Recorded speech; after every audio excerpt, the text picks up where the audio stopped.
if you're afraid to put yourself out there, you need to start doing it anyway, because this is how you make money. Like, it can level up everything that you do. Yeah. Webinars convert better, helps your challenges convert better, and it's not difficult. Facebook has 52,000 data points on every single profile. Like how?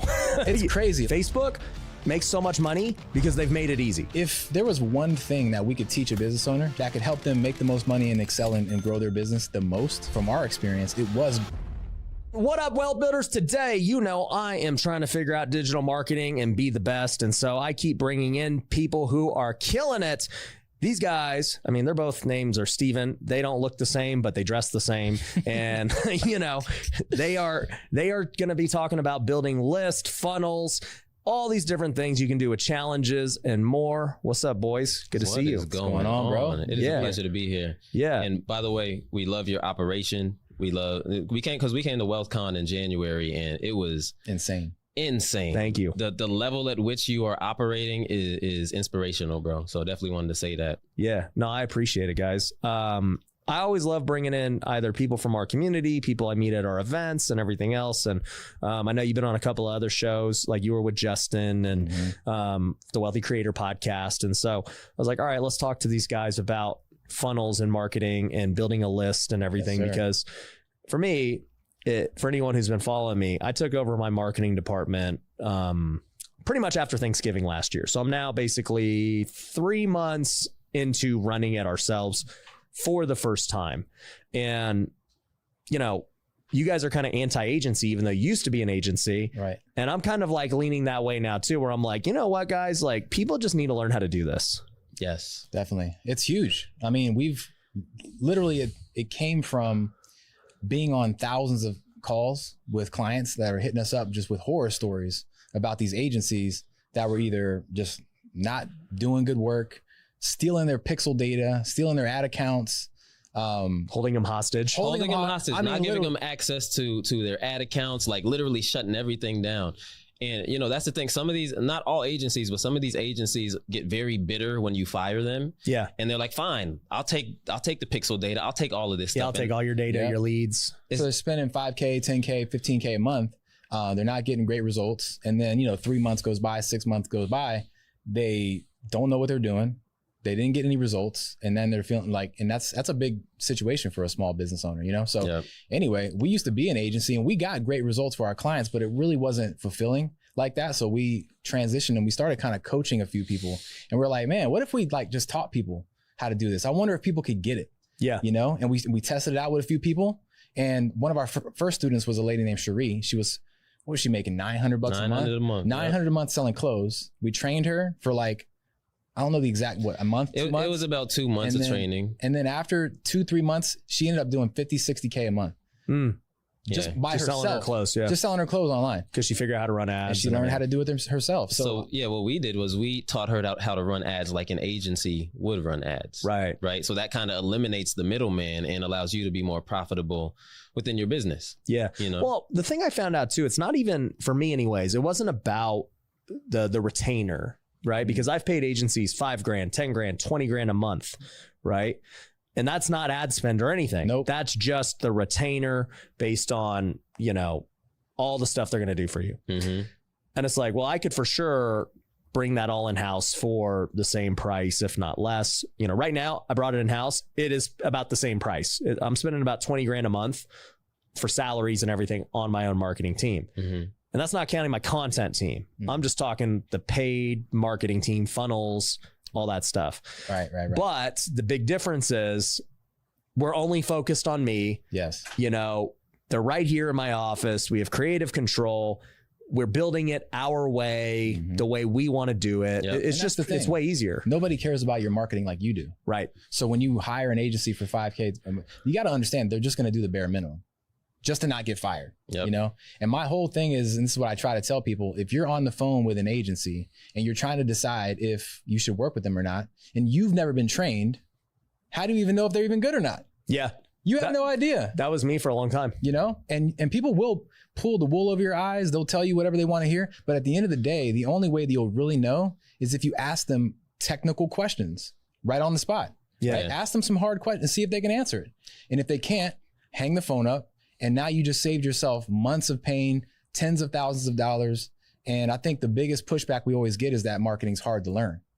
It's like difficult. They're overwhelmed. Bro, let me tell you. Like, I'm telling this you. is funny you say this because I built all our businesses off the back of organic marketing. I just created good content. And so it was just like, bro, we get leads. Like, that's not the problem. I don't need to run ads. So Right. I built our business to, you know, I think the first year I did content, we did, and this is just the education space. We went from basically 0 to 700 grand organically. And then the next year we did 3.5 million, all organic. We never spent $1 on ads. Crazy. And I was like, yeah, I mean, like and then you realize there is a cap to like organic growth and everything, even though you make a ton of money. Right. And I just was like, all right, we'll start hiring agencies. And like, I would hear them talk about pixels. People right now are listening to pixel and they're like, what the heck is a pixel? Yeah, exactly. You know? Exactly. I would hear ROAS and all this stuff. And I'm like, dude, this is just, I don't even want to learn it. It sounds like it's just, it sounds like a lot. Yeah. And I did that for years. And finally, I took it over at the end of the year because I had capacity. I had enough understanding after interviewing a bunch of people like you. Mm-hmm. And then we started doing it. And I'm like, this is not that hard. It's not even that hard. It's honestly fun. Like when you get into it, like we love talking about pixels. Like talk about pixels. We love it. And we love Explain what a pixel is just so people know. Like I do want this to be a very a master class on, absolutely on marketing. Cool. So a Facebook pixel is this little piece of code that you can plug in onto a website, right? And the pixel is in charge of tracking data, tracking the actions that people perform on your website. So for instance, if someone comes to your website, they add a product to cart, the pixel will track that action as an add to cart. Someone purchases, the pixel will track that action as a purchase. Now, you might be listening and you might be thinking like, okay, what's the big deal about that? But the big deal is that it doesn't just track the actions, it stores the data as well. And that allows you to create something called a custom audience. So a custom audience is a segmented group of people that have performed a specific action on your website or somewhere. It's just a segmented group of people, right? And I love the look on people's faces when I tell them that although they might not have a pixel on their website, they still have the ability to capture data that the pixel would collect via Instagram. Okay. Because the pixel is natively integrated on Instagram. And a lot of people didn't know that. So if you're listening right now and you have, 100,000 followers or something like that, you can literally track all of those actions from your Instagram and create the same custom audience, right? And this is where it gets good, right? Let's just say that you have a custom audience of 100 people that have purchased from you, like in the past, right? Would you agree that those 100 people that have purchased from you are really interested in your products and services and everything that you have to offer? Mm-hmm. For Absolutely. sure. Yep. So you have this list of 100 people that bought from you. Now what you can do, and this is like Facebook's superpower, now what you can do is you can take that list of 100 people and you can say, hey, yo, Facebook, you see this list of 100 people that love me? I want you to go out there and create a lookalike audience similar to these people that have already performed those actions on my website. So Facebook says, okay, cool. I'll go ahead and create a duplicate audience, but different people. Yep. Right. So these are people that are the same in certain ways. They might spend the same type of money. They might be interested in the same type of things, but they are the audience of people that Facebook is going to find. But Facebook does you one better. Facebook says, okay, you got that list of 100 people. I'm going to create a lookalike audience off of that list, but this audience is going to be millions of people. It's crazy. That are similar. It's a super hack. It's literally like performance enhancing drugs, like in the 90s when McGuire and all them boys were hitting them home runs. Yep. That's what Facebook ads but then does. it's like, oh, Well, now it's all the Instagram influencers, but the performance enhancing drugs. exactly. Myself included. But anyways. Facts. But so then people are like, all right, but like, how do we really know that those people are like really like those people? And this is where you have to understand how much data Facebook has on its users. Facebook has 52,000 data points on every single profile. Think about that for a second. How? It's crazy. Like, bro, I don't even know 52 things about myself. Like, it would take me a while to. Yeah, they know more about you than you. Yes, Oh, facts. you do. And so what is a data point? A data point is, okay, what time do I open up my Facebook app in the morning? What type of videos do I look at? How long do I typically look at them? And it just goes on and on and on. So 52,000 data points on every profile. What post are you commenting on? Yeah. How do you? Everything, bro. What kind of post do you make? Yes. So when we say like these lookalike audiences are the cheat code, it literally is. So this is how we go out. We go off and we find people who are literally loving and liking the products that we already sell. Yeah. Brand new, strange, cold audiences. We use lookalikes every day. We teach about this stuff. So it's huge. And you know what's amazing about Facebook marketing? And look, for anyone who's listening to this, the Facebook algorithm and the YouTube algorithm, they all work the same way, right? It's like, yeah, you're not paying for it, which is why I'm an advocate of, content marketing. Yeah. Because if I make a video right now, this podcast, YouTube knows that, hey, I'm going to serve this up to people who like digital marketing, who are into ads, and they're going to already feed it to those people because they're going to know that a lot of my real estate people aren't going to necessarily care as much about this, even though they should, because right now I'm running Facebook ads with lookalike audiences to buy houses nationwide. There you go. And we're crushing it. There you go. So, and it's cheaper than I've ever done. And it's crazy because now that I run my own marketing team, I was able to see these things. And I'm like, wait a minute. I've done traditional marketing in real estate for a long, long time. Direct mail, TV commercials, billboards, right, all this stuff. And though some can be targeted, like direct mail, I know who I want to talk to. My TV commercials and my billboards, I don't know who's seeing it. Like everybody is seeing it, right? That's the big part. And I got to pay the same amount regardless of who's seeing it. Facebook's like, no, dude, we only want you to pay for the right people to see your thing. Exactly. Yeah. And the amount of metrics that you have on the back end. Once you start learning the metrics part, it gets super fun. So we need to know. And by the way, the reason why you need to know these metrics is because I want you guys to think about what he said earlier, right? The pixels on your website and it's tracking the data. But also the next thing that it does is it sends that data back over to Facebook. Yeah. So now you can go inside of the back end of Facebook, the ads manager, and you can tell which ads are making you money and which ones are wasting your money. So you can strategically turn ones on and off. How do you get a pixel, just so people know, where do you find this pixel? It's in the business manager. So if you go to business.facebook.com and you go to settings and then you go down to data sets, you can create a pixel. It'll give you a piece of code and then you can either put that code on your website or you can just integrate it. There's a lot of integrations. And by the way, people get confused now because here's the thing. If you're a Facebook marketer, you know that Facebook is always changing. So the way that your ad account looks today might not be the way that it looks a month from now because they're always changing and trying to find ways to make the platform better. So the pixel thing, actually the Facebook pixel is no longer called a pixel. It's actually called a data set now. Oh. So when he talks about, going to your set, and when you go to your settings now, there's a section that says pixels, but when you click there, you won't see a pixel there. You can't create it. So you got to go one below to data sets, and that's where you would create the pixel. Yeah. Interesting. Yeah. Okay. So anyway, all this data is now coming into your ad account. And I want people to think about this data like a language. It's literally a language that's telling you what's working, what's not working. But if like with any language, if you don't understand it, you have no idea what it's telling you to do. So you got to understand the language. And once you understand this language, it's like all the overwhelm turns to clarity and you're like, oh, you had the epiphany moment like you did. This isn't even that hard, So there's a couple metrics that are probably the most important that we tell people about. One is called CTR. It stands for click-through rate. And your CTR, and I'll prove to you how easy this is right now, right? CTR stands for click-through rate.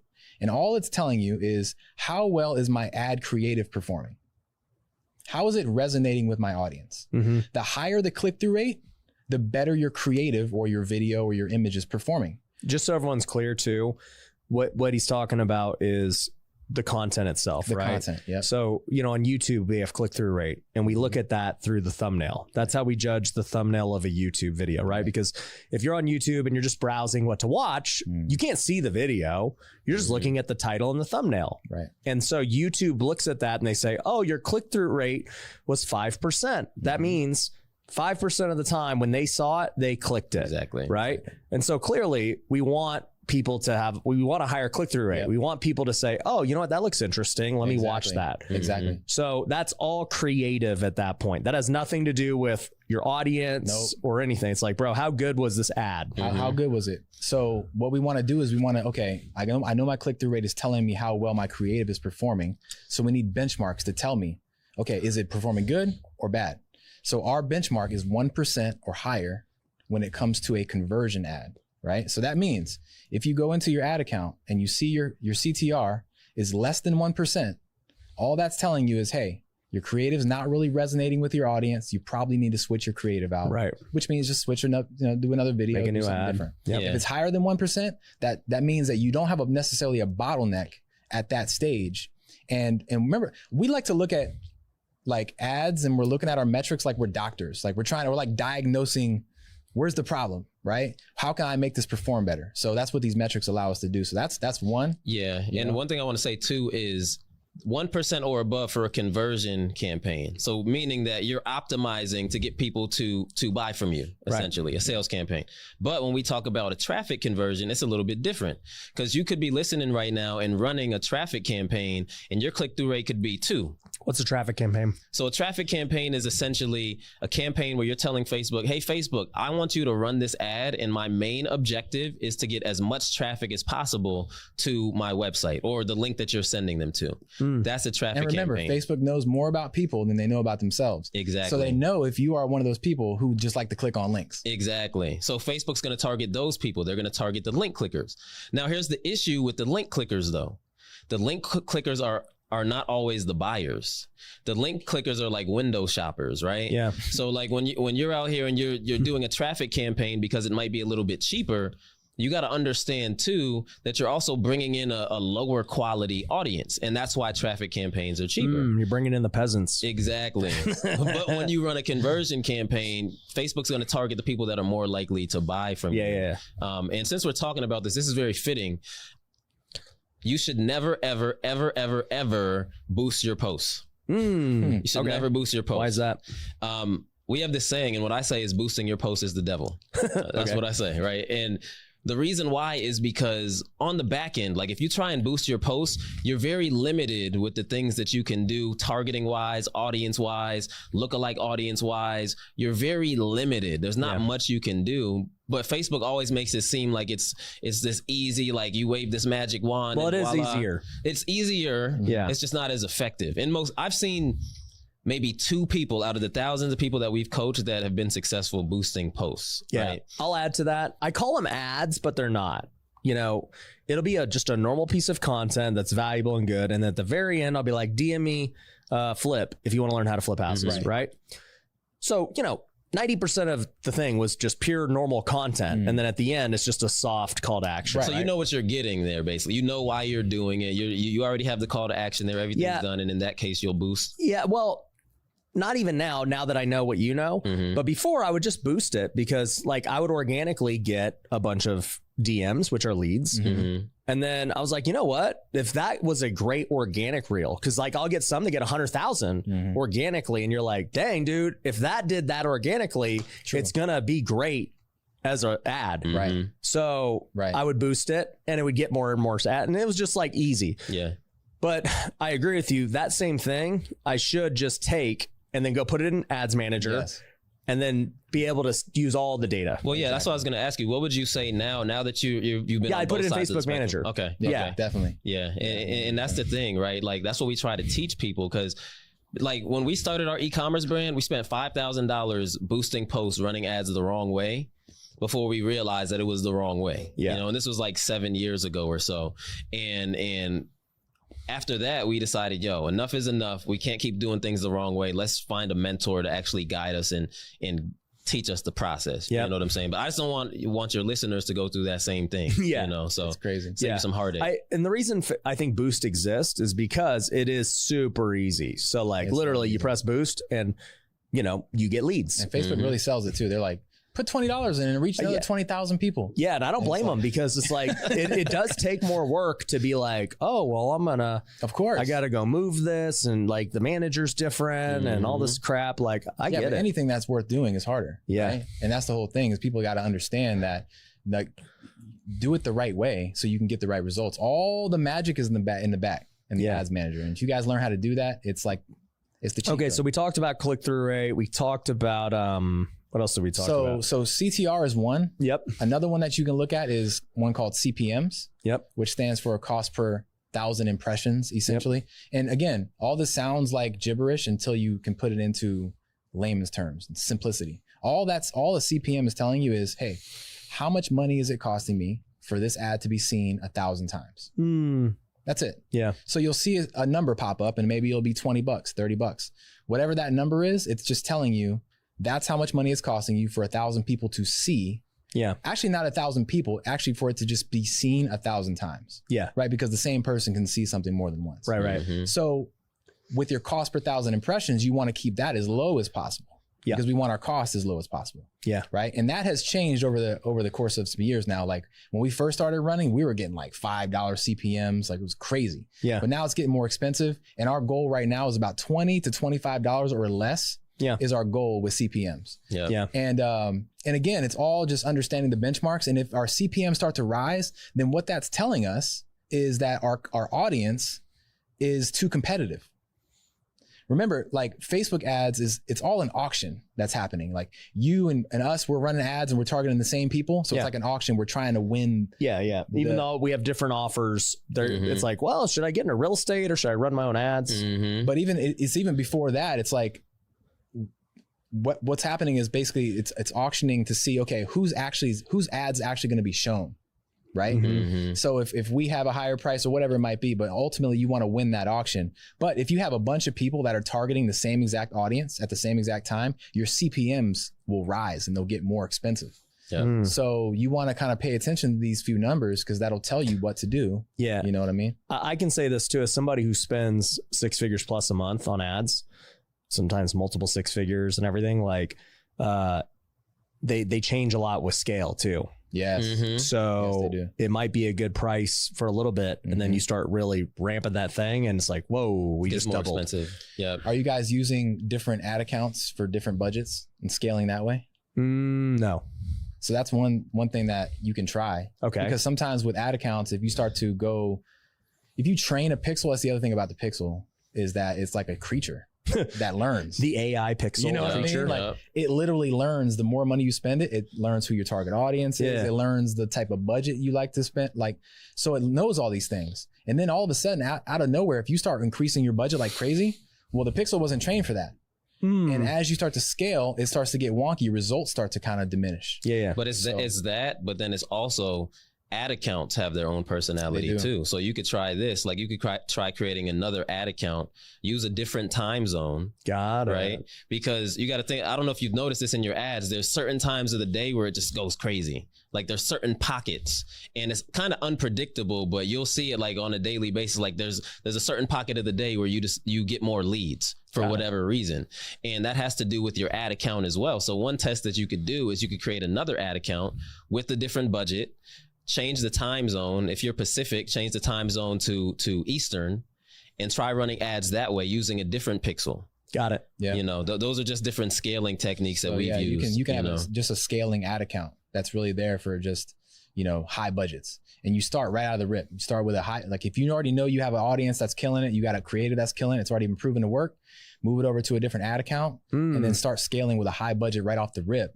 That way it's been trained to do that and it can scale properly. So it's something to test. It doesn't always work. You got to, with everything, like, anything that's not a test is a guess the best. Yeah. So you got to test it. Oh, dude. Tell me about that. Manual bidding is nuts. So you got like 2 different types of bidding. You have automatic and manual. Okay. Automatic is saying, hey, Facebook, put my stuff wherever you feel is best and make sure that I win as many auctions as I can. Manual bidding is saying, bully the market. I'm willing to pay this much and I want to knock everybody out of competition. Yeah. And you only do that. It's very dangerous. It's crazy, but it's like a double-edged sword. You only do that when you have a proven offer. You know it's working and you can just set your threshold and tell Facebook, I'm willing to pay this much and I want you to knock everybody out of competition, out of the auction.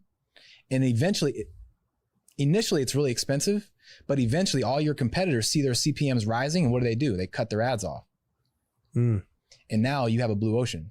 It's essentially the way it works is you're guaranteed to win any auction. Because here's the thing, when you're running ads, automatic bidding, Facebook is pretty much doing the bidding for you. It's bidding against itself. Right. It's bidding against others, but it's gonna keep your costs lower, you know. But when you manual bid, you say, hey, Facebook, I'm willing to spend $100 to get somebody to see my ad. Now all of a sudden, anyone who's automatic bidding, Facebook's not going to bid that high because they don't want to run through people's money. So you're going to win all of the auctions and it's going to force your content to be seen by more people. Does your team know about this yet?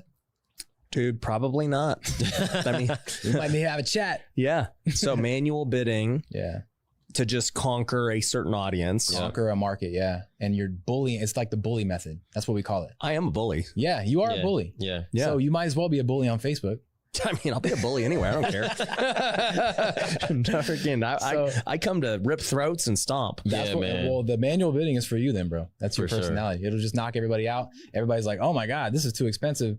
Cut them off, try a different audience. And then meanwhile, now your cost per result starts to kind of decrease. It'll be really expensive at the first. So when you do manual bidding, is it like, okay, if I bid 100, I'm paying 100, or will it doesn't go down to whatever the best would have been? No, it's not going to spend your $100 like off the rip. It's basically just telling Facebook, hey, Facebook, I'm willing to put up this amount of money. Yeah, exactly. Right. So if the win is 50, I pay 50. Yeah. Right. It's like how eBay is when you want to put your max bid. Yeah. Yep, exactly. It's like that. But you know, we're talking Facebook ads, and Facebook ads is great. It's very competitive though, right? And like 5-6 years ago when we were running ads, it's pretty cheap. Yeah. It's pretty cheap to get wins. But now there's this other platform that's started doing ads, and that's TikTok ads. Have you done any TikTok ads? You know, when I had an agency, they I think they've messed around with it. But I mean, as I've like been building ours out, I'm just like one thing at a time. No, that's good to do. Stick with Facebook. TikTok is another option though, because it's cheaper, right? Yeah. You get way lower CPMs. And the reason why is just because there's not as many people advertising on that platform. It's also a new algorithm. As you said earlier, all algorithms are kind of designed the same. Anytime a new platform opens up, it's going to be cheaper. It's going to be wide open. And then it closes its door like slowly but surely. So we're seeing that already on TikTok. But right now it's still in kind of that infancy stage. Yeah. So, you know, the CPMs are super low. So you get way more traffic. Yeah. And that could be something. Now, conversion wise, I'd still say Facebook is it's better. The better one. But when you say conversion wise, are you saying converting like cost per lead or both? Just pure ROAS? Whatever your conversion event. Yeah, if it's a lead or if it's a sale. Okay, because I'll say this: like cost per lead can be cheaper on TikTok, but the quality of lead isn't as good as it is on Facebook. So at the end of the day, we're going to just be talking pure ROAS, return on ad spend. Yep. So in that case, return on ad spend, Facebook is where you want to be. Interesting. Sure. Yeah. Yeah, it's crazy because I have had to, so I've never really advertised too much on TikTok, but I've had many people tell me like, yeah, dude, no, I saw you on TikTok and that's how I, got into the world. And then, like my COO, Javi, he tells that story all the time. He's like, yeah, I saw Ryan on TikTok and then I bought, the coaching and then, I was in the coaching for a couple of years. Then he hired me and that's really here we are. No, that's the thing, man. Like with these social media platforms, a couple of years ago, TikTok literally took everyone's market share and it became the most downloaded app in the world. Yeah. And Instagram got wind of that and Instagram was like, hold up, we can't be left behind. So now that's why they created Instagram Reels, is because they essentially want the same type of ecosystem that TikTok has. And that's why like now you can have a like one of our students, for instance, he's like 58 years old, never created 58 years old, never created content in his life.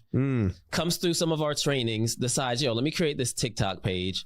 3 posts into his TikTok page, he has a viral video that does 2.4 million in about 2 or 3 weeks, collects like 800 leads, does all of this stuff. But TikTok gives you the ability to do that because the way TikTok's algorithm is designed is it's designed to essentially like attract people that aren't even following you. Yeah. So you could be new to TikTok, you could do a video and like superstars see your video pop up on the algorithm. And obviously you know that because you were big in TikTok a couple years ago, but that's the beauty of TikTok organic as well, is just continuing to put content out there. But it always comes down to like this idea of create content. Yes, it's great, but don't just create content just to get some likes. Because likes don't pay bills. Yeah. Right? Amateurs create content to grow their likes. Yeah. Professionals create content to grow their list.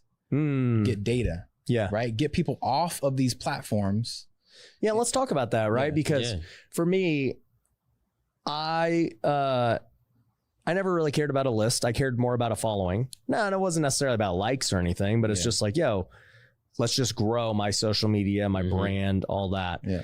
And so, majority of our sales were direct from social media. Now I'm just strictly talking like my other business. Real estate was never... Social media is great for real estate. I've gotten a ton of investors. I have gotten deals, so I'm not saying that. But I use social media for every other business I've ever started. Yeah. And what I realized was over time, these agencies were like, bro, how's your list so small? And I'm like, what list? They're like, your email list. Are you emailing anyone? I'm like, no. Yeah. Like, why do I need to email them? I'll just freaking make a post.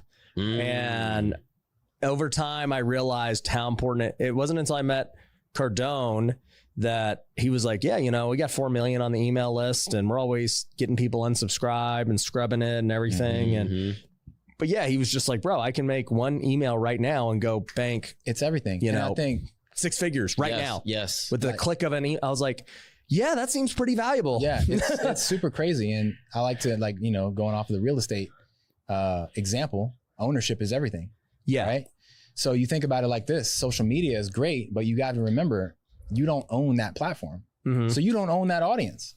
Yeah. You're renting that audience, right? So you can grow your TikTok followers and all that. And that's great. Don't get me wrong. There's power in that. But you got to remember that at any time, what happens if Instagram kicks you off? Yeah. What happens if TikTok gets banned in the US, right? Whatever happens. If that happens, that means all your audience is gone overnight. And if you don't have an audience, you don't have a business. Yeah. Period. So what you want to do is you want to start getting those people off of social media onto a list that you own. Yeah. Because now that's ownership. Yeah. And if TikTok does get banned or you get shut down, you could just send everybody a text message and say, hey guys, I got shut down yesterday. It's cool. I'm over here. Come check. And your audience can move with you. And it's like security. Yeah. Exactly. Business. And it's very, very important that everybody does that. If you look at the biggest businesses in the world, they're all doing the same thing. Like I don't know how many businesses you're subscribed to, but I know for me, Fashion Nova be hitting me up every day, every week. They hit me up with a new offer. Yeah. And I know a lot of people out there, they think to themselves, well, I don't want to be annoying. Like, I'll grow my list, but I don't want to be annoying and keep marketing to these people. But you have to understand, if you have a product that can change lives in some type of way, whether it's just to make them happy, whether it's to bring more revenue into their pocket, whatever it is, if you have a product that's going to make someone's life better, then it's your duty to actually take that product and promote it to people as much as possible. Because when you start thinking like that, it takes away the icky feeling of sales, how some people think about sales. It takes away that icky feeling because you're like, yo, no, I'm trying to make your life better. So I'm going to promote to you as much as possible to show you, hey, I can help you in some way. Yeah. And again, the biggest businesses in the world are doing it. You look around, all of these businesses are hyper focused on messaging you. And like you said, you shoot off an email, you make 100K. Shoot off a text message marketing is absolutely insane. Crazy. Like, I was reading this stat and it said for every $1 businesses are spending on text marketing, on average, they're making back 71 from text marketing. It's crazy. And it's been, and I would agree with that, because if you jump on our list, you're getting marketed to at least twice a week. We do free trainings. We do all types of cool stuff. And it helps to make money too, because people are always, I don't even know where my phone is, but they always have it on them at all times. Yeah. And so data, it's, man. Data is the most valuable resource in the world. It surpassed oil, right? And again, that's why I wear the hat. Success leaves clues. Look at some of these huge companies. Like, for instance, Facebook bought WhatsApp. What was this, like 6-7 years ago? Yep. It bought WhatsApp for $19 billion, I think it is. Yep. $19 billion. Yep. Now, Facebook has the best coders and developers in the world. They could have just developed another WhatsApp. Yep. Why didn't they? Because of the data that WhatsApp had. Yeah. So if these companies like Facebook, these conglomerates are doing it, they're collecting data, these small business owners need to be doing the same thing. Right? Like, success leaves clues. If they're doing it, they're only doing it for one reason. It's because it works. So you need to be hyper focused on collecting your data and monetizing that data as much as you possibly can, because it'll change the game for your business if you use it the right way. Yeah. So that's what we're really big on, man, is teaching people how to do it. Talk to us about, like, what was your thought process as to why you didn't value the email list and the phone list? Like, why did you think that way? Well, because everything was organic, right? So I would just make content. People would, opt in. And I had obviously the data. It's not like I didn't have the data, right? So they opt in. For forever, we didn't even have an opt-in page, right? It was always like, just book a call, and like, if you booked a call, you opted in, but there was never an opt-in page to then get the VSL or whatever, right? So long story short, we were just, like I said, we were making great money without doing it. So I'm just like, these guys run ads and whatever, that's cool. Like, I'll just keep cashing checks myself and it's all good. And we never did email marketing. I never did anything with it. So I never saw an ROI with it. And then one day, This is actually how it started to happen. My friend Ryan Saplin, great email marketer. He's here in Vegas. We first met because he bought a Golf with Ryan day. And he was like, hey, I want to like pick your brain about, you know, this journey I'm on. And he actually might have bought a one-on-one first and then a golf. I can't remember. But anyways, he bought a couple of things. And he was an email marketer. So he's one of these behind the scenes guys that nobody ever sees. Mm-hmm. And he was running email lists at 8 figures, right? Just doing offers and affiliates. Some of the most powerful ones are. Yeah, just crushing it, right? And he was like, dude, I'm thinking about doing content, doing a personal brand, all this stuff. And, you know, we just talked about it and stuff and it was fine. Then after like a year of knowing each other, he was like, dude, let me at least run your emails for you. And he helped sell me on the idea because he was like, dude, think of emails as just another form of content. Like they're just content. You post on TikTok, you post on Facebook, you post on Instagram, like emails just content again. Mm-hmm. He's like, I'll write the emails, I'll do the stuff. And then, you know, pay me a retainer and a profit split on what the emails sell. I'm like, all right, whatever. And then, you know, sure enough, I do start to see revenue come in through it. I'm like, okay, like, I guess since I've built this thing up, like we might as well use it. Mm-hmm. So he did that for me for about a year. And, you know, now we have everything in house, but like, you know, it just made me realize like, okay, this, like you're building it anyway. Mm-hmm. But I do agree with your point that if I ever got banned or something, what do I do? What do you do? But even if you don't get banned, imagine coupling the two. Imagine being a great content creator and having all of these followers, but then using your content and at the end of your content, having a call to action to get people off of social media, use that link in your bio as a bridge to get them into your world, and then begin email marketing to them and text marketing to them. Yeah. Now you're making money from social media and you're making money off of social media, and that'll explode That's a brand. Big part of content creation too, is having a call to action. Yeah. As many of those videos as you can, because the thing is, and I'm sure you know this, you never know what video is going to go viral. Yeah. You never know. Yeah. We have call to actions and everything. So everything. Yeah. You know what we're actually doing now is a text hotline. So I just launched this week, actually. Nice. So I learned this from Andy Elliott.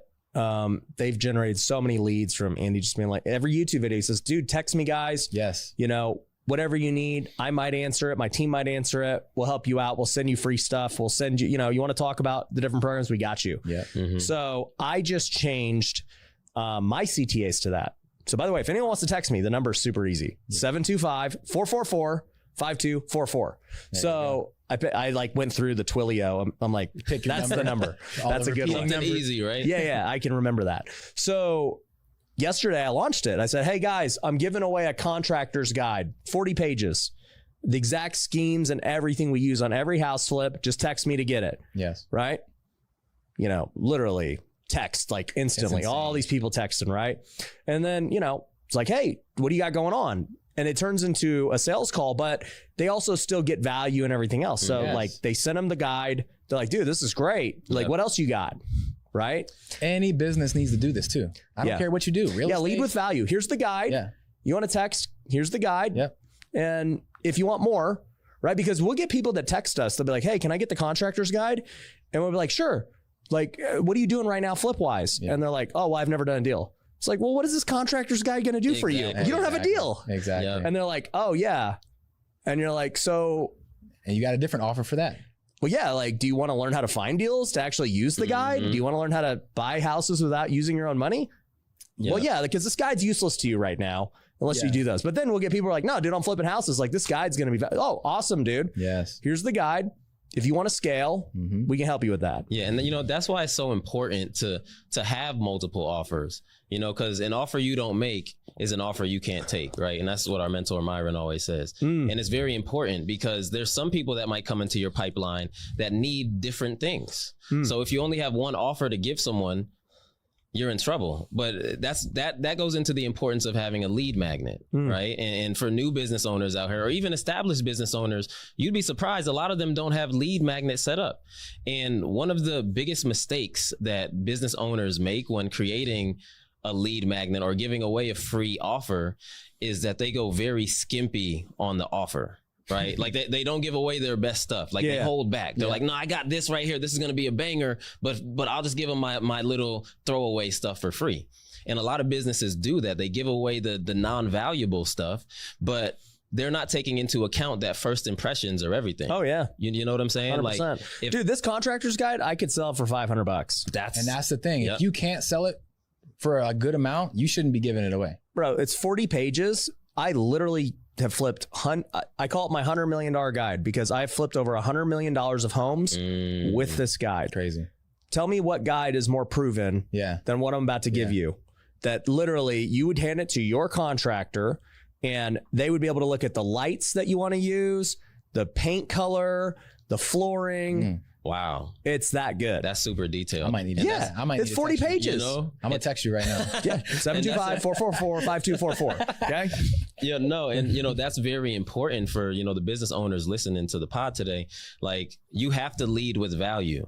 You know, you have to give away your best stuff, because what happens is people are always going to have more questions. Yep. You know, but if you give away like the non-valuable stuff, they're going to download it. They're not going to get any value, and then they're going to erase anything having to do with you, and they're not even going to interact. You want to know an easy way to know if you have a good offer or not? We have a natural built-in compass inside of us. Yeah. And it's our intuition, right? And basically it's like this. If it don't make you nervous, it's not going to make them excited. Yep. That's an easy way to think about it. Right. If you're thinking about giving away this thing and it doesn't make you get that feeling of like, oh, damn, should I really give this away? Then that's not good enough. No. Yeah. Because if you give away something janky like a t-shirt or a pen, like nobody wants that. I have too many shirts already. Yeah. Right? But if you give away free clothes for a whole entire year, now wait a minute.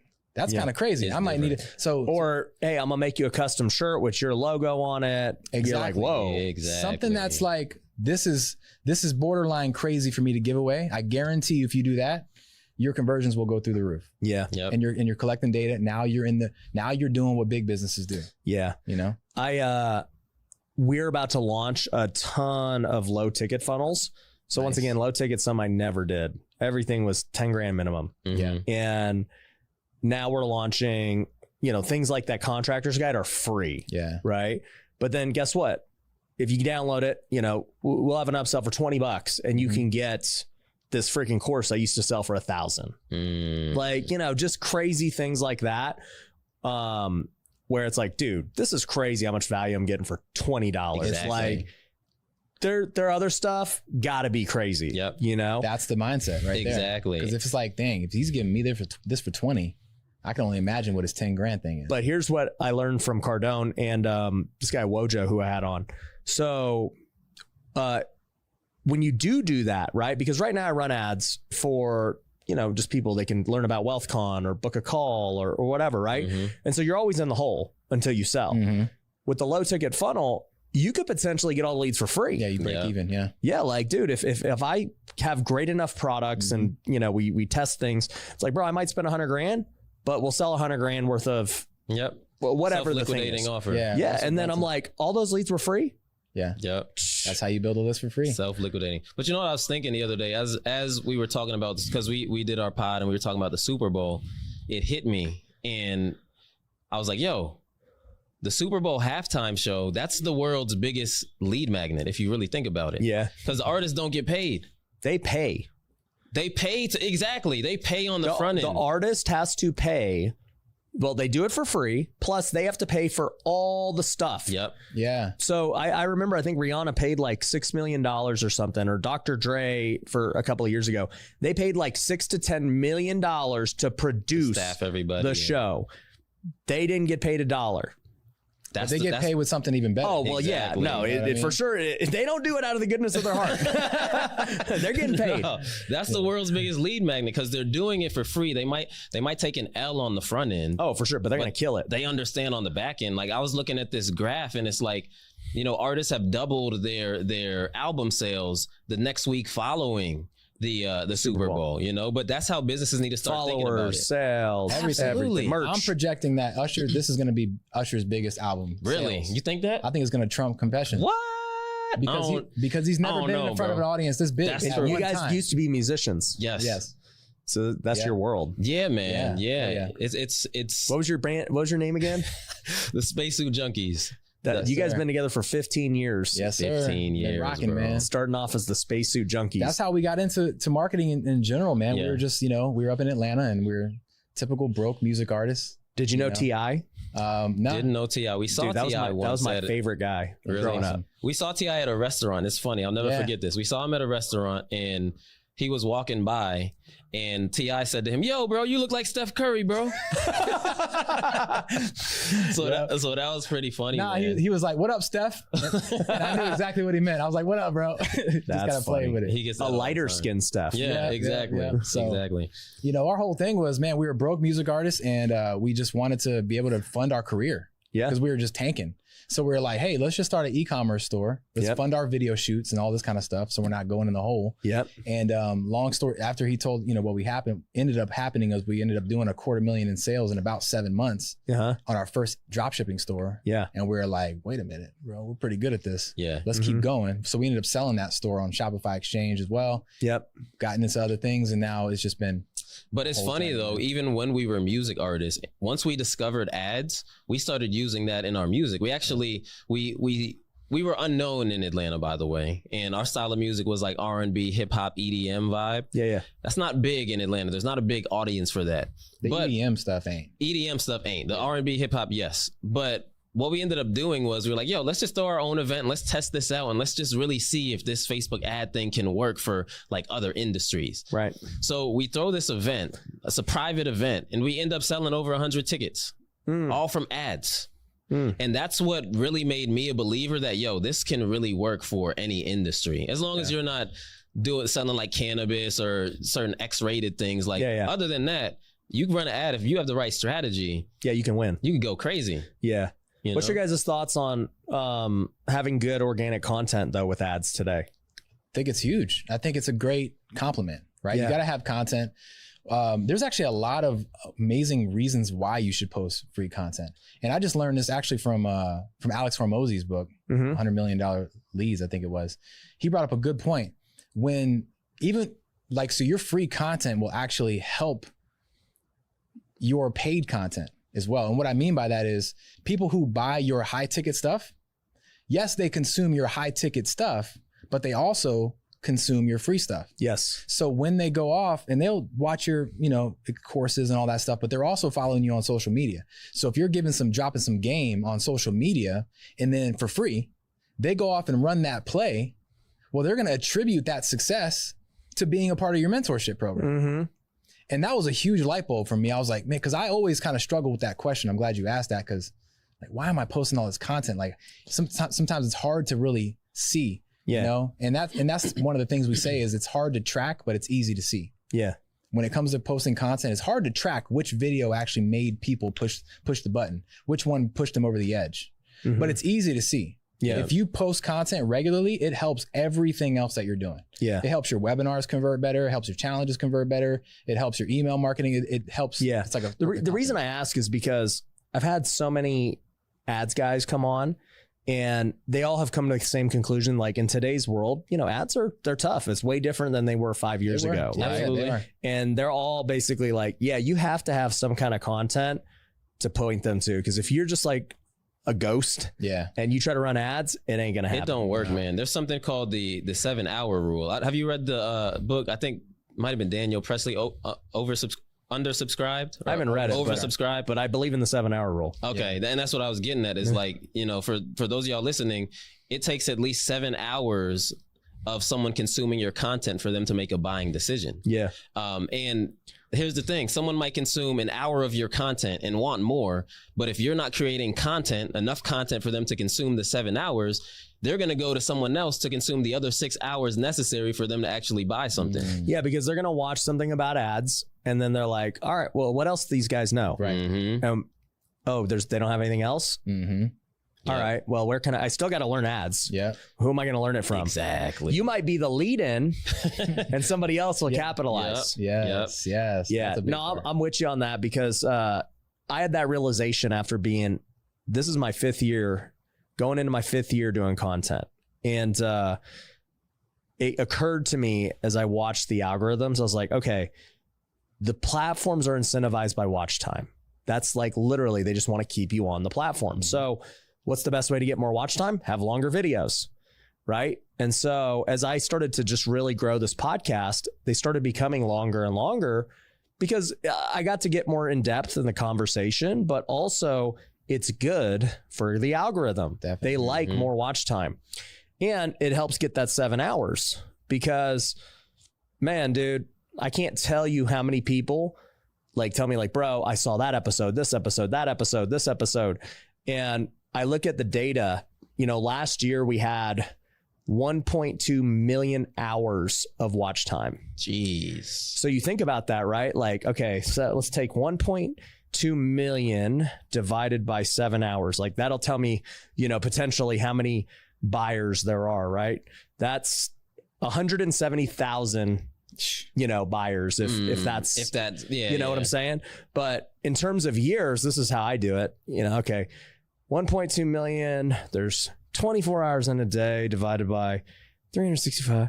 That's 140 years Jeez. of content consumed. Wow. That says something though, because you're making a lot of money, you're operating at a high level, and that just goes to show you that if you're afraid to put yourself out there, you need to start doing it anyway, because this is how you make money. Like some of our biggest students, one of our students, her name's Krista. She did 2 million, a little over 2 million last year. Mm-hmm. And one of the biggest driving forces for her, well, a couple of driving forces, Facebook ads, but then she's also live selling. Yeah. Right. So the thing with lives, the reason why we love doing lives is because it literally removes that barrier of distrust that people have naturally when they first get introduced to you, whether it's from an ad or whether they see a piece of content.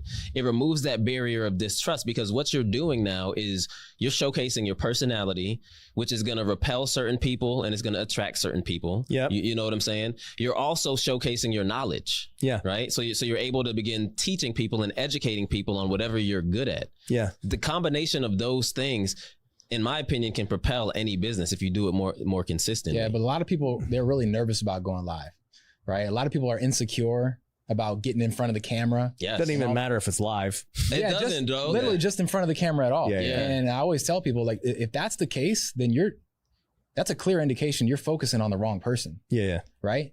Because in life, we only have so much energy to give to the world. Like we only have so much. So if you're focusing all your attention on yourself, then you have no more energy to give back to your audience. Right. And remember, your content is not for you. You already know this stuff. Yeah. It's for Sure. your audience. I'm on a journey of self-discovery. I'm just But it's cool. But if you flip that though and say, okay, well, if you just focus all your attention on just serving your audience, and giving them as much as you possibly can, well, guess what? You have no more attention to give back to your insecurities. Facts. Yeah. So anyone who's listening, Yeah, I think most people, and I agree with you, most people that are very insecure, I mean, the only way you could be insecure is if you're worried about yourself. Yes. You're just thinking, what is everyone thinking about me? It's a selfish mindset, whether you realize it or not, right? But yeah, when you get away from yourself, you're like, I don't really care what people think about me. I'm going to go out and do what I do and help people and whatever.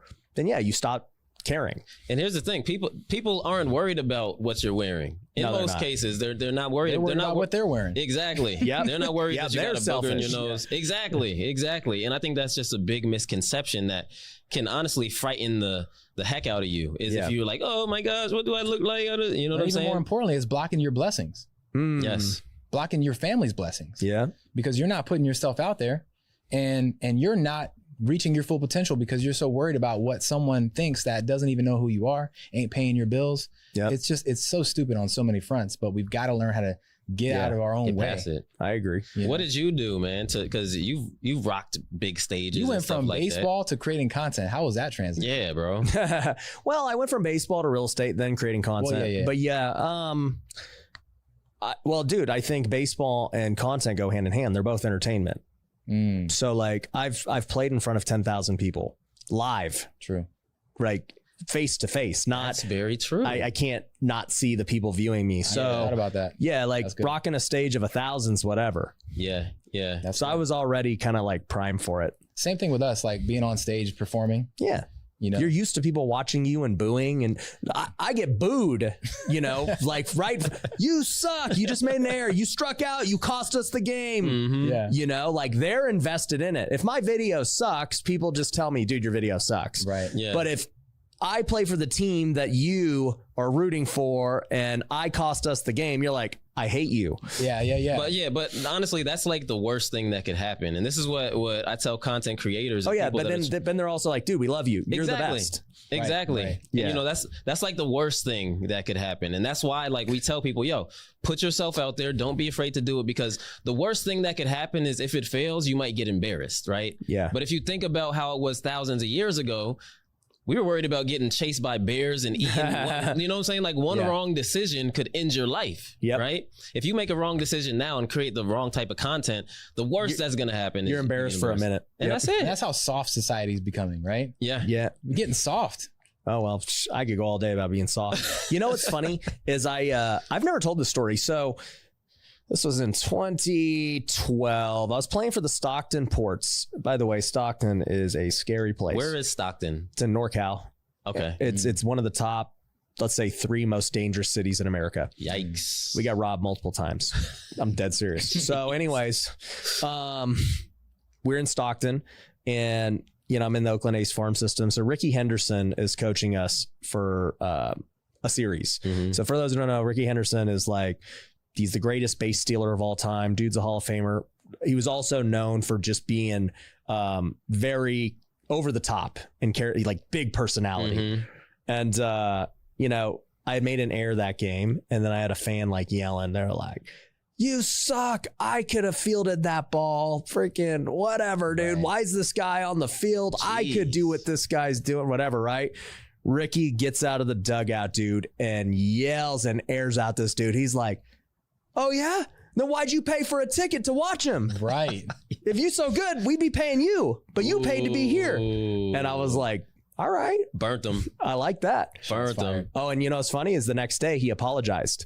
So the fan came up to me during like batting practice. He's like, "Bro, I just want to say I'm sorry." Wow. Yo. And I've never told that story before, but That's it the made me thing. think of it. Yeah, like internet. Think of like that's the equivalent of like a troll on the internet, which you always get. And Yeah. I'm sure the bigger you get. Oh, the moment somebody calls you out for being a troll face to face, you ain't a troll no more. you ain't a troll. We call it e-thuggery, right? Like they're on the internet. E-thuggery. They're on the internet and they're like talking all this smack, Twitter and fingers. then you get in front of them and it's a whole different. Like, no, that wasn't me, man. Yeah. That wasn't me. That was the Facebook me. Like I'll talk smack to you all day on Facebook. You but gotta have them though. Like honestly, you should lean into it. Yeah. Yeah. If you don't have haters, you're not doing nothing. Yeah. Period. No, it just comes with it, It right? comes with it. Right. You can't be criticized for making an error if you ain't on the team. Yeah. So like 100. that's okay. Yeah. Man. I want to talk about challenges, but you mentioned like that student. What's your guys' community called? Rich from Anywhere. So Where can people find that? You go to Instagram at Rich from Anywhere. You can find us there. That's where you can get information on everything. richfromanywhere.com. Learning how to run your ads and everything else. Yep. Okay. All of that. We do live trainings weekly. It might be Facebook ads. It might be how to grow your list. It could be. You guys just go live on IG? No, we do webinars. Okay. All right. So they sign up for a webinar, then you'll do a live training every week. Okay. Every Shoot a week. text, hop on, and we just melt your face off for like an hour. Got Because you. we understand how it is. Like, there's a lot of people out here that are teaching things and doing all these things, but you got to check receipts. Yep. People are talking about, they're helping people do this and that. Dude, go check receipts. Yep. Because a lot of these people are lying. Mm. And then if they aren't lying, Name all the people lying. No, I'm just kidding. yeah, let's go into it. You can turn into Cat Williams and Yeah. start Hey. calling people out. You. Hey, Liar. We can do that. Yeah. And then if you do get into a program, it's like, you need support and there's no one there. Yeah. It's like a ghost town. Yeah. And I feel like that's a really big part of, a mentorship program is like, man, you got to have the support. And that's one thing, with us, when we first started our e-commerce store and we hired our first mentor, he told us the right way to run ads. Yeah. So, because he didn't really go into this, but we spent $5,000 on ads, made 0 sales. 3 months of running ads. Yeah. We hired a coach, told us the right way to do it, and we made a sale in 8 hours. That changed the game for us. So what we learned, You should have just got him from the jump. Exactly. Yeah, I you would have learned saved $5,000. Yeah. but you don't know, because in the beginning, You don't know what you don't know. like we always think it's the cheap way. Like, let's go, but the cheap way. What I'll say is, I do think people should learn how to run their own ads. I did not think it was a skill worth learning for a long time. For me, mainly because I was already at a high level, having made millions without it. Right. And I'm like, dude, this guy's going to do it for $5,000. I'll just pass it off. Yeah. And now I'm back, many millions later, realizing I need to learn how to do this. But a lot of high level entrepreneurs like yourself don't realize how much money they're actually leaving on the table. Trust by me. not doing That's why I'm interviewing all these guys. Yeah, no, that goes to show you. You're a high level entrepreneur making millions and millions of dollars, but you still understand the value in Facebook ads, and you're making money with Facebook ads. So would you say you're making more money this year because of ads than you did last year without running ads? Well, I'm still new to it. So the results still remain to be seen. I got you. You know, I've only been doing it for a couple of months now. Okay. So yeah, you know, and we're, like I said, we're switching everything. So I've switched CRMs. We're switching how we sell product. Like I'm literally revamping all of it. I've changed the sales teams, but Gotcha. The results, you know, and like what I'm seeing, I believe it's going to be huge, but you know. And what about for WealthCon? So you're the team's running the ads for WealthCon as well. And this is going to be the biggest WealthCon to date. Yep. And that's all from ads that you're running, not an agency. Correct. Like you're doing it. Yeah, we got our best ROAS last WealthCon ever with me running them. So I like where our results will be at the next one. That's the thing. When you find, if you have the right system to run ads, like it doesn't matter where you're at in your business, it can level up everything that you do and make you a lot more money. It's not hard and it's not difficult. Anyone who's listening, it's not difficult. The only reason. No, I will attest to that. I thought it was much harder than it actually is. It's Facebook makes so much money because they've made it easy. Yes. Yeah. As long as you have a system, and you have some guidance too. I think that's important. Yeah. Right. As you're running them, you want to have someone looking over your shoulder and say, hey, this is kind of going the other way. You need to switch this, do this. Yeah. That right there is invaluable. It will save you so much time and so much money. Yep. But you know, the subject matter is not difficult. What people's problem is the studying method is wrong. Right? They're studying by watching 100,000 YouTube videos. Yeah, and trying to piece information together. Yeah, I'll say, you know what I mean? Thankfully for me, I've got this podcast. And so I've literally had the best in the world. Yeah. Just come train, like literally train my team. Because I still know, because you're like, hey, you're not doing manual bids. I'm already going to say, hey, let's take a walk. Yeah. You know, like we're going to go tell them about that. But, you know, it's just like, that's exactly how I train still to this day. Right. I'm like, I'm lucky in that I can just bring the best to me. Right. Yeah. And then. Well, not everyone's Ryan. Exactly. No, but I'm just saying, even today, I still do it. Yeah. Right. Do I go watch 100 YouTube videos to figure this thing out? No, I'm like, you know what?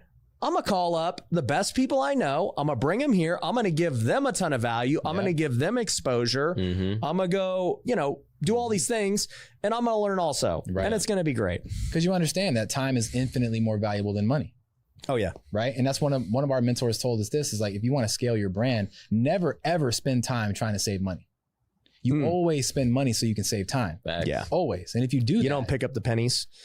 Right. No, it costs you more money just picking up the penny. Well, more energy too. More energy, absolutely. time, money. It all is related. Because time is infinitely valuable and money is valuable, but it's way lower. Yeah, so it's like, why would I ever trade this for this? Yeah. That's like trading $1 million to get $100 back. Yeah. It doesn't make any sense. But the thing is, it's unfortunate, but you don't really understand that until you're at a certain level. Because when you're first starting your business, it's always about how can I just save money, do everything the cheap way.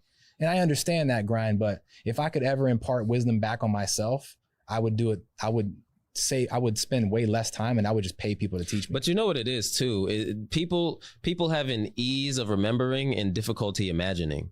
So a lot of times, like, and this is human nature, by the way, there's been studies on this. A lot of times human beings are so married to their past. They're so married to their past habits. They're so married to their ways of thinking. They're married to all of their past selves. But it's very difficult for them to imagine themselves in the position of a Ryan Pineda. You know what I'm saying? It's very difficult. And because of that, they're married to their cheap ways. They don't want to invest in mentorships. They don't want to do these things. And in turn, their old way turns into the new way, and it continues to happen year after year after year because they're stubborn and they're not willing to grow. You know what I'm saying? No, I'm with you. It's very important to get around high level entrepreneurs who are doing it at a high level so that you can understand. I'll tell you what, like when we attended WealthCon in January, I imparted so many things within our business. We were like, internally, there's things that we need to change in our business. Because just looking at the way that you saw operate, me doing it. Yes.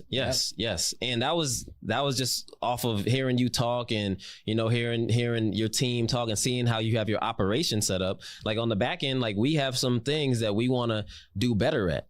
Like as far as our internal team, our Rich from Anywhere team. Yeah, but you can't do that if you're not in the room. Exactly. You got to get around the people. You know? Because you are the average of the 5 people you hang around, and your birds of a feather flock together. All these things that you hear, they're cliches, but they're true. Yep. Mm-hmm. And it's like, dude, like that's the biggest hack. If I could ever give someone one piece of advice, it's find an environment of people who are already doing the things that you want to do and just get around them. Yeah. Do anything you can. If you got to barter your services, do that. If you got to pay, do that. Yeah. Because trust me, if you get around those people, right? It's like the law of attraction, right? Your frequency and your energy is going to naturally raise up to those people, even if without even trying. Yeah. Bro, I'll tell you what, man, like it changed for us last year. And this is speaking to what he just said, right? Last year, we had our first 100K day. We made $100,000 in a day, right? From the challenge model. Yeah. And a year prior to that, if you would have told me we would have made that type of money that quickly, I'd have been like, yo, what? How? Like, what did y'all do? Right. But the thing that we did was we got around other high level entrepreneurs who were doing, somebody had a $7 million day, $5 million day, $9 million day. But then seeing them do that made it real in our head. Although we hadn't seen that for ourselves, we see, okay, they did it and they ain't no better than me. Yeah, because we all have this idea of like when we see people that are like celebrities and stuff, like we think that they're like superheroes. They're all illustrious and they got bulletproof armor. Chromosome that just we don't have. Yep. And then when you get in the room, you're like, oh, the normal people. It's a regular dude just like me. Yeah. And that gives you the confidence to like go out there and do it yourself. And I think that's why like communities are big, like inner circles are big, because you can now see these people and understand, oh, they talk just like me. They have the same internal conflicts and things. So that gives me the confidence that I can do it. I love it. And make sure you guys let people know I'm still a superhero though. Okay? So no, but guys, hey, it's been a blast having you on. I appreciate you guys coming out, man. Appreciate you, man. Sharing some wisdom on, I don't think we've ever done like truly how to do an ad from start to finish. So I think it's super valuable today for anybody. And we'll link to all you guys stuff down below. And everyone else, make sure you're subscribed.